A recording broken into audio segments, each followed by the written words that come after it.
why their ground game is going to be important as well. What stands out? They spread you out from sideline to sideline, and they create seams in your defense and combine that with tempo. You have to get lined up fast. It's a challenge, but and we got the right guys to do it, and I'm confident in our players. They've been working hard and confident in the plan. Bill Rabinowitz, Columbus Dispatch. The offensive line, I'm not sure concerned with the offensive line is obviously got some issues, and a lot of people are going to think that if Washington's going to win national championship, it's going to have to really rely on the defense. How confident are you that it comes down to, hey, almost having to shut out teams or at least limit them to 10 points or whatever it might be, that you guys are up to the challenge? Yeah, I'm confident in our players. I'm confident in the way they perform in crucial moments. Never put a limit on it, or we have to do this or that. Always confident in our team and all the members of our team, but also willing to wear that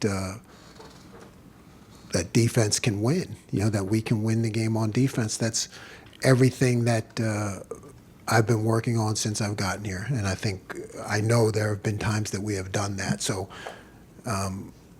We have a history of it. The guys know they can do it, and I think they take pride in that. That if it comes to the defense winning, then that's what we have to do. We got to do our job for the team, for the program, for the fans. We got to do our job. So take everything else out of it. Like you said, it doesn't matter what else happens. We have to do our job. Over to the left. Oh, go ahead. Back This time, yes. Thanks. Your cornerbacks are obviously talented players, but they've each had bumps in the road this year. The way that Tennessee spread you out, probably going to put a lot of pressure on those guys. How much confidence do you have in Denzel and Davis? Great confidence in both of them. Jermaine also. It really doesn't matter who you're playing. Tennessee will challenge us in certain ways, but those guys are on an island all the time. I mean, like I said, forget who you're playing. It's one-on-one many times out there. I mean, anybody can just step back and throw the ball up in the air. So we have complete confidence in our corners. There are ups and downs in any season, in any career. But those guys are great players, and they're really good people, and they work hard, and they're resilient, and they bounce back, and they're going to have a great game. Steve Hellwagen, 24/7 Sports. Yeah, Coach, the defense has played so well the last 6 games. I'm going to be picking nits here, but the last game against Michigan, looking at the snap counts again, it seemed like the defensive line went the whole distance, and there could be a question, were they good enough in the fourth quarter, the way that Michigan held the ball against you? Is there any thought, I mean, you play, say, Iowa, and the backups get 20, 30 plays, but then you get in these quote-unquote big games, and the other players don't play at all. Just, is there a thought to mix that up going into the playoff? You have to, I think as a coordinator, you have to, and I'm sure Coach Day believes this too, you have to trust your coaches. I mean, Coach Johnson's been doing this a long time. There's no one else we would want to make those decisions. So, I think there's a natural tendency of coaches, I've been around a while, that, when times are tight, to go with those guys who have been in those situations. We'd always like to play as many guys as possible, but those decisions happen at the moment, and I know, and I think everybody in this room and all our fans know that Coach Jay is going to make the best decisions for the team and the program. Austin Ward, podcast. When you were talking earlier about the defense doing their job and doing enough to win, I'm sure that they felt in the game that you all did enough on that side of the ball to win the game. Have you? Did we win? Did not. Then we did. So they, so they don't feel that way? No, I mean, it's that simple. I mean, this is a team game. It's the greatest team sport there is. And, if it takes 3-0, it's 3-0. I mean, we have to look at it and always strive for perfection. Every game's different. right? So you don't put, you're not going to walk away from a game in this sport, at this level and say, well, we did our job. That's not how it is. These guys sweat and bond, and we all know the time and effort they put in, and they stick together. So, whatever it takes to win, either you do or you don't. There were plays that we could have made. There were, and our guys would tell you that.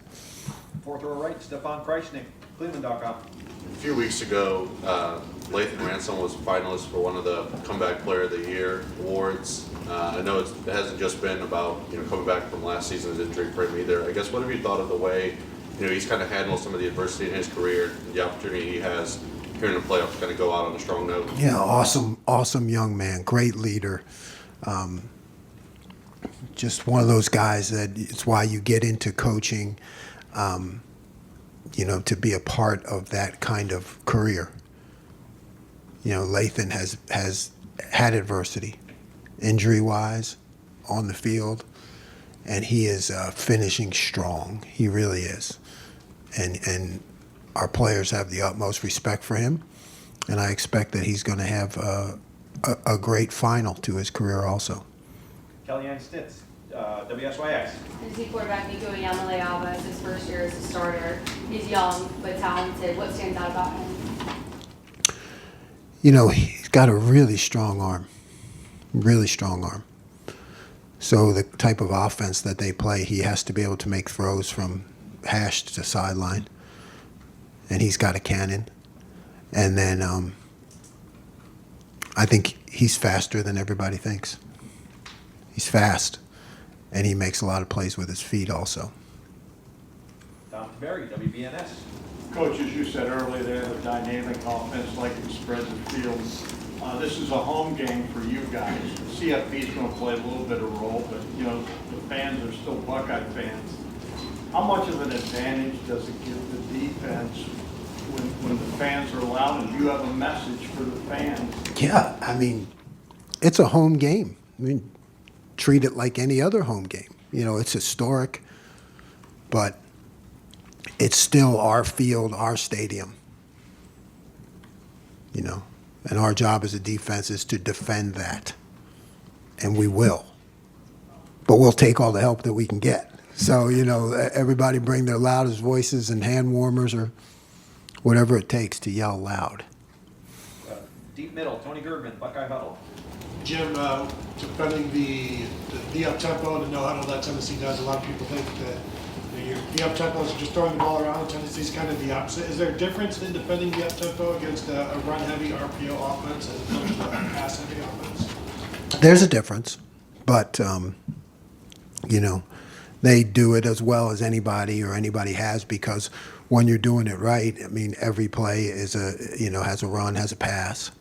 And it's 50-50, and you're gaining as many yards in the air as you do on the ground, which I think they're pretty close. So they're doing it, I believe, the way it was built to be, and they're doing it well. Is there how much in-helmet communication will there be for you in this game? There'll be in-helmet communication, but you have to operate a lot of different ways, right? Because things happen really fast. So you got to use that. You got to use signals. You got to use every method you have to get the message across. But there'll still be communication. Pat Murphy, 24/7 Sports. Speaking of the tempo, when you're preparing for that, I know you guys use it sometimes, but clearly not as much as Tennessee does. How do you prepare guys for that? And in your experience, how different is it when you actually get in the game and go against it? It's a lot different when you get to the game. That's how I opened the week with telling the guys we're going to do everything we can to prepare you. But it's like when you play an option team and you show up, it's a lot different. So, our preparation methods are, Coach Day can have our two offense, run a series of tempo plays. And then we have actually trained our scout team to run tempo plays. So our scout team runs tempo plays. So, we can come in with a set of, the two offense going fast, and then we can bring, the scout team guys in, and they have their own signals that they run, and they run plays. So And then, like, even when we're not, because you can't go tempo all the time with your scout team, you know? I mean, those guys do a great job. I mean, with the numbers going down and everything, I think college football is really going to feel that effect because, you know, you have these scout team guys that they never get to play and all they do is work and practice, and my hat's off to them. But so the way you try to simulate it is even when you're not going tempo, you a lot of times have the defense like turn their backs to the offense, or like, hey, you 11 guys go line up over there, and then the offense comes running here, and then you have to sprint over to your position and line up and play. So you're trying to be creative to create any way you can, so they understand the speed and the decision making that's going to have to take place. Joey Kaufman, Columbus Dispatch. Jim, you've not faced a lot of teams that play tempo quite like Tennessee does, just the way the schedule is, and a lot of teams that play you guys try to do the opposite, where they milk a lot of clock. Does that at all make it harder in preparation? It doesn't make it stuff? harder. It makes it different, you know. But I think we're ahead of the game that way. I mean, our defense is built that way. It's built for tempo. David Cutcliffe made me do that back in the day at Duke.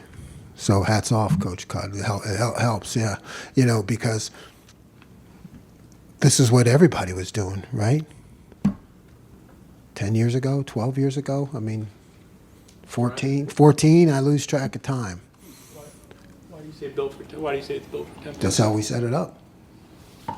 Our calls and everything.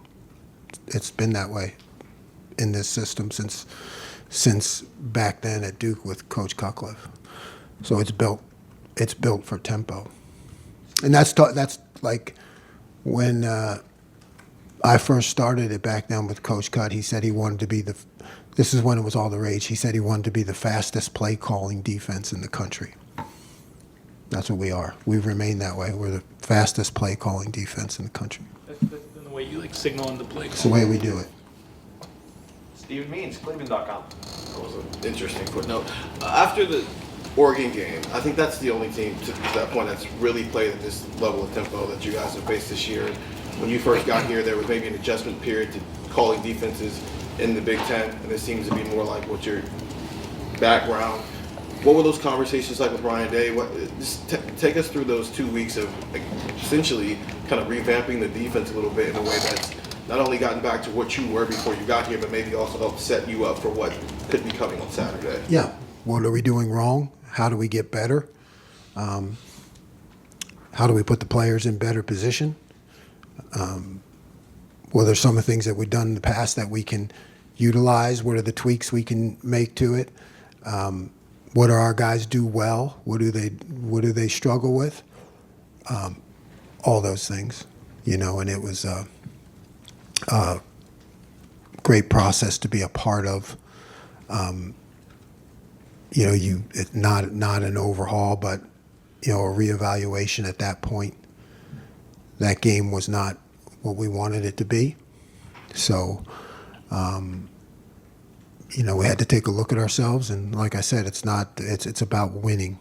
So when we don't, you know, and we don't play well enough, we got to take a look at that.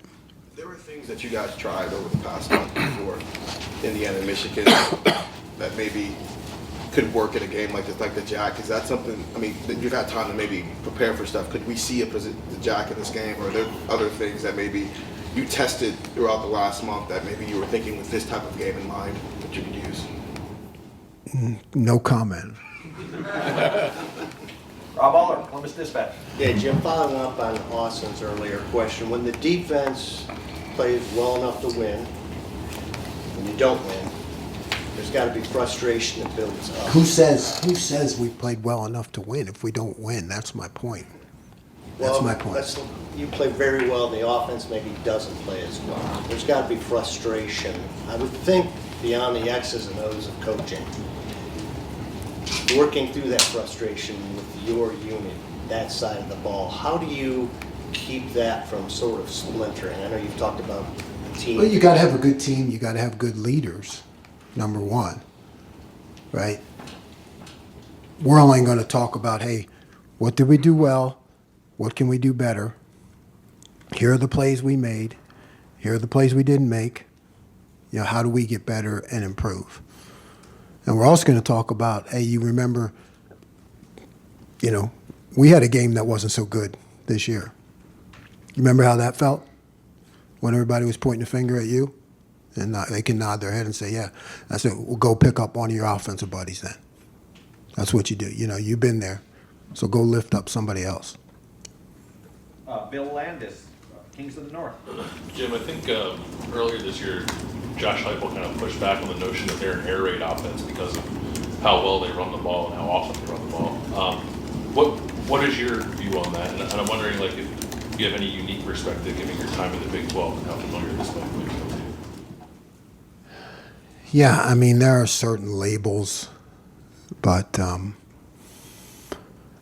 remember, like, even the air, I don't know. What's air raid? You know what I mean? It's like, I don't know. Is that Mike Leach or?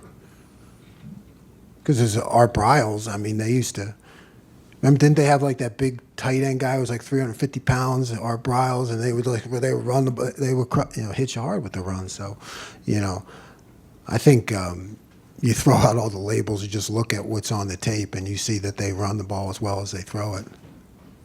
Jeremy Birmingham podcast. Jim, obviously, when you get extra time to prepare for one opponent, I mean, it's never a bad thing to have more time, but is there a risk of, like, focusing too much on certain things they do, or how do you balance between what Tennessee does well, what you think they might do, what they haven't shown, heading into a week like this? Isn't that the process, right? And you're right. A little extra time is good. Too much time.